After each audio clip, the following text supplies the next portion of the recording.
Behaviour of a conductor in an electric field. Question है कि आपके पास ये मान लो प्लेट्स हैं दो, ये प्लेट्स के ऊपर लेट अस सपोज आपने पॉजिटिव चार्ज प्रोड्यूस किया हुआ है कुछ ऐसे, ये आपने दिया हुआ है, और इस प्लेट पे आपने नेगेटिव चार्ज ऑलरेडी दिया हुआ है। तो इलेक्ट्रिक फील्ड कहाँ से कहाँ है? From positive plate to negative plate. Electric field positive से नेगेटिव है। आप एक मेटल की प्लेट लेके आए, ये रही मेटल की प्लेट, आपने बीच में इंसर्ट कर दी। आप जैसे ही मेटल की प्लेट लेके आए, इसके बीच में आपने रख दी, तो मैंने बिहेवियर चेक करना है, इसका क्या बिहेवियर है।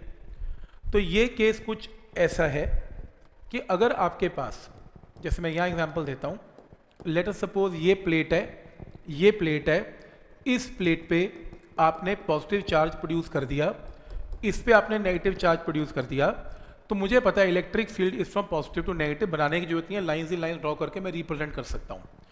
मेरा क्वेश्चन ये है कि मैंने क्या किया, मैंने इसके बीच में ये आपके सामने मेटल की प्लेट को रख दिया। ये मेटल की प्लेट है। अब मेटल की क्या खास बात है, इसमें इंडक्शन हो जाती है। इंडक्शन से क्या हुआ, इस पॉजिटिव ने इसके ऊपर equal and opposite negative charge produce कर दिया। जैसे अगर ये क्यू चार्ज है तो ये माइनस क्यू है। ऑब्वियसली इस मेटल के सारे इलेक्ट्रॉन इधर शिफ्ट हो गए और यहां पर क्या प्रोड्यूस हो गई, डेफिशिएंसी प्रोड्यूस हो गई, डेफिशिएंसी प्लस क्यू ऐसे।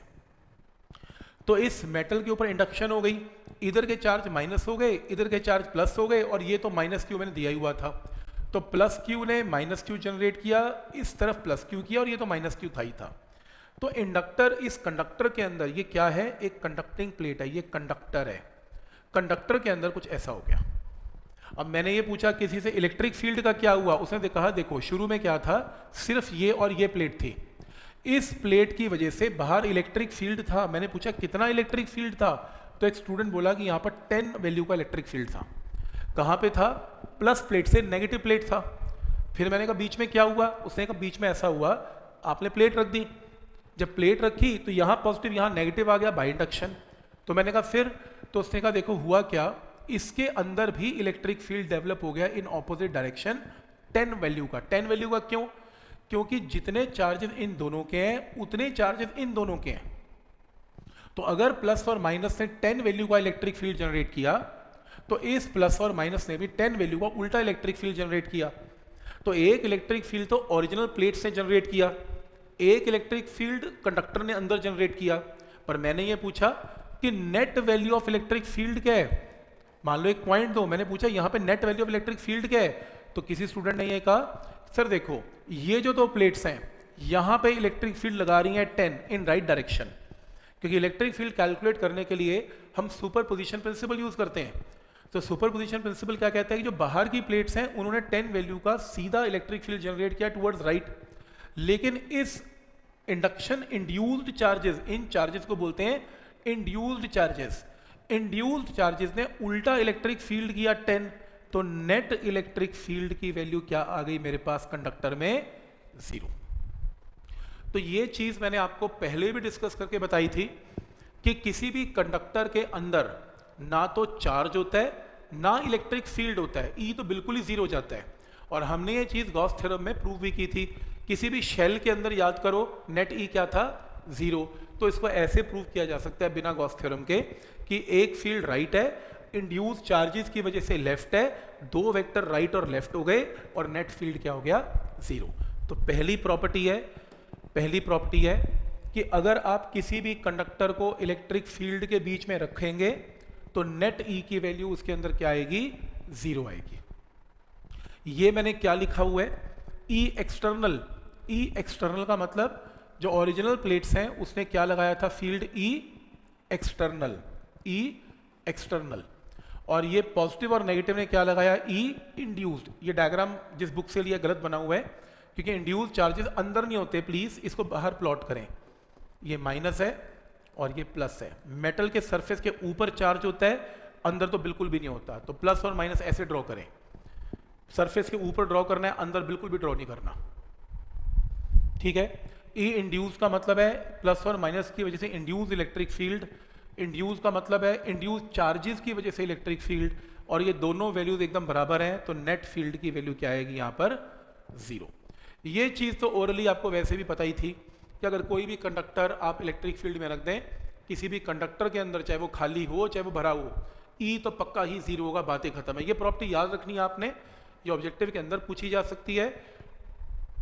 कैपेसिटर के अंदर तो इस रिजल्ट को तो हमने यूज़ करना ही करना है। तो याद रखना, नेट इलेक्ट्रिक फील्ड की वैल्यू किसी भी कंडक्टर के इनसाइड हमेशा जीरो होगी। नेक्स्ट है, just outside the surface of the conductor electric field is normal to the surface of the conductor. वो कह रहा है कि इस केस में अगर आप इलेक्ट्रिक फील्ड अगर आप बात करें, चलो ये नेट ई तो जीरो हो ही गया जैसे मैंने समझाया आपको, ये लो, ये तो नेट ई जीरो है ही है। अब सेकेंड प्रॉपर्टी ये कह रही है, पहली प्रॉपर्टी तो मेरे ख्याल से क्लियर है सबको। पहली प्रॉपर्टी ये कहती है कि इसके अंदर कोई भी पॉइंट लेंगे नेट ई जीरो है। सेकेंड प्रॉपर्टी ये कहती है कि बाहर क्या हो रहा है, देखो बाहर क्या हो रहा है, ये प्लस से माइनस इलेक्ट्रिक फील्ड जाएगा ऐसे, इलेक्ट्रिक लाइंस ऑफ फोर्स ऐसे जाएंगी, प्लस से माइनस ऐसे जाएंगी, देख रहे हो, प्लस से ऐसे जाएंगी, प्लस से माइनस, और ये electric field is normal to the surface of the conductor, देख रहे हो 90 डिग्री पे जाएगी। तो इलेक्ट्रिक फील्ड यहाँ प्रेजेंट होगा, इसकी वजह से यहाँ पे इलेक्ट्रिक फील्ड नहीं होगा क्योंकि नेट इलेक्ट्रिक फील्ड यहाँ पर जीरो है। तो ये पहला पॉइंट है और ये दूसरा पॉइंट है। नेक्स्ट है, net charge in the interior of conductor is zero. मैंने बताया था किसी भी कंडक्टर या मेटल के अंदर चार्ज क्या होता है, जीरो। और इवन वैसे भी सोचो, जो मेटल है उसके ऊपर इंड्यूस चार्जेस हैं plus Q and minus Q. आप वैसे भी अगर ओवरऑल ऐड करोगे प्लस क्यू माइनस क्यू तो नेट चार्ज क्या आएगा, जीरो। क्योंकि इंड्यूस चार्जेस का रीअरेंजमेंट है, वो उनके अपने चार्ज थोड़ी ना है, वो तो इलेक्ट्रॉन उठ के यहाँ आ गए, पॉजिटिव डेफिशिएंसी हो गई, तो नेट चार्ज तो जीरो ही रहता है, बस ये पता होना चाहिए। नेक्स्ट है, किसी भी कंडक्टर के अंदर V हमेशा कांस्टेंट होता है, ये हमने शेल थ्योरम में कर लिया। किसी भी कंडक्टर के ऊपर चार्ज हो सकता है, किसी भी जैसे मेटल का कंडक्टर है उसके सरफेस पे चार्ज है, इलेक्ट्रिक लाइंस ऑफ फोर्स बाहर जाएंगी पर उसके अंदर E नहीं होगा। E की वैल्यू किसी भी कंडक्टर में जीरो है और V की वैल्यू किसी भी कंडक्टर के अंदर कांस्टेंट है। ये हमने लास्ट टाइम शेल थ्योरम में किया था, किसी भी कंडक्टर के अंदर V कांस्टेंट है और जितना सरफेस पे उतना अंदर, हमने शेल्स में किया था, जितना पोटेंशियल सरफेस पे डेवलप हो जाता है उतना ही अंदर किसी भी पॉइंट पे रहता है, ये हमने ऑलरेडी किया हुआ है।